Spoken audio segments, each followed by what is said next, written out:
नमस्कार दोस्तों, आपका हमारे YouTube चैनल में स्वागत है। आज मैं आपको छठी मैया की कथा सुनाने जा रही हूँ। अगर आपको यह वीडियो पसंद आए तो लाइक करें और कमेंट बॉक्स में कमेंट करके जरूर बताइए। साथ ही साथ मेरे वीडियो को ज्यादा से ज्यादा शेयर करिए। पंचांग के अनुसार छठ पर्व कार्तिक शुक्ल साते को मनाया जाता है। यह पर्व चौथ से लेकर साते तक चलता है और यह 4 दिन तक मनाया जाता है। आज से इस पर्व का आरंभ हो रहा है। इसके पहले दिन नहाए खाए, दूसरे दिन खराना, तीसरे दिन संध्या अर्घ देते हुए, चौथे दिन उषा अर्घ देते हुए समापन होता है। छठ महापर्व सूर्य की उपासना का बड़ा त्योहार है। इस त्योहार को भगवान सूर्य के साथ छठ मैया की उपासना विधि विधान से की जाती है। यह सबसे कठिन व्रतों में से एक माना जाता है। इस पर्व में आस्था रखने वाले लोग साल भर इसका इंतजार करते हैं।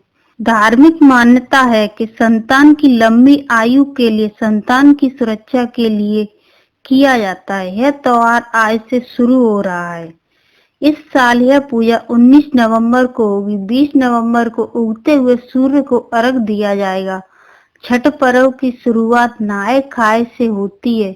इसके दूसरे दिन खराना होता है। इसके तीसरे दिन संध्या अर्घ दिया जाता है। इस दिन पूरे दिन व्रत रखा जाता है। शाम को व्रतीय महिलाएं खीर का प्रसाद बनाती हैं। छठ पर्व के तीसरे दिन सूर्य देव की पूजा की जाती है। इस दिन महिला तालाब या नदी में जाकर सूर्य को अर्घ देती हैं। चौथे दिन सूर्य देव को अर्घ देकर समापन करती हैं।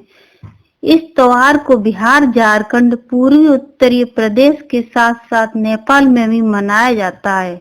इस त्योहार को सूर्य अष्टमी के नाम से जाना जाता है। छठ पूजा का पर्व संतान के लिए रखा जाता है। छठ पर्व में 36 घंटे निर्जला व्रत रखा जाता है।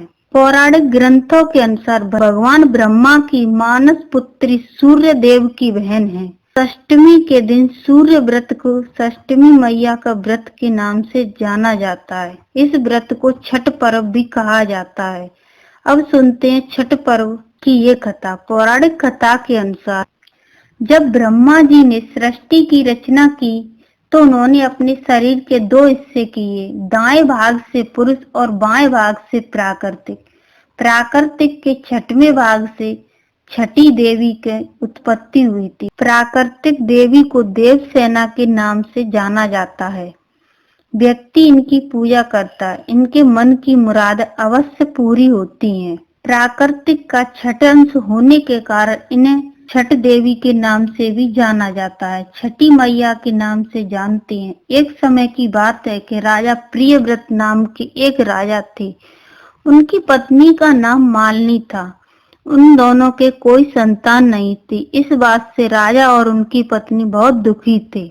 उन्होंने संतान की प्राप्ति की इच्छा से महर्षि कश्यप द्वारा पुत्रेष्टि यज्ञ करवाया।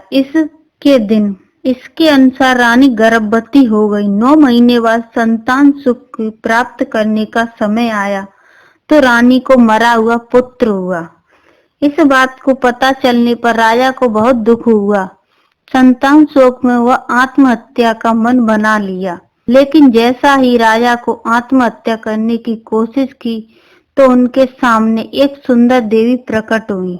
देवी ने राजा को कहा कि मैं षष्टमी देवी हूँ। मैं लोगों को पुत्र को सौभाग्य प्रदान करती हूँ। इसके अलावा जो सच्चे भाव से मेरी पूजा करता है उसके सभी प्रकार के मनोरथ को मैं पूर्ण करती हूँ। यदि तुम मेरी पूजा करोगे तो मैं तुम्हें पुत्र रत्न पैदा। देवी की बात सुनकर राजा प्रभावित हो गया। उनकी आज्ञा का पालन किया और उनकी पूजा की।